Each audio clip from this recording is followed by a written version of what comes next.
How to scan a physical check for deposit on RBC app. Now, depositing a physical check with RBC mobile banking app or Royal Bank of Canada is done through a deposited check feature within the app. What you want to do is make sure that you already have a banking app installed to your device. Once you're logged into your RBC mobile banking app, you want to go to the list and select Move Money in the bottom navigation for the bar and select Deposited Check.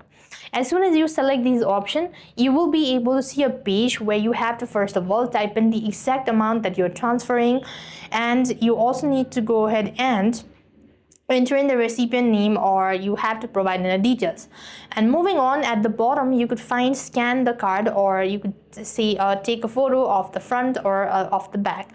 So with that, you just want to tap open that link and the camera will pop up. You just want to take a clear picture of your check, both front and the back of the check, and you will be able to submit it. If the check is accepted, you will be able to see success or something confirmed, and simply go ahead and follow the answering prompt, and that's when you'll be able to scan a physical check for deposit on RBC app.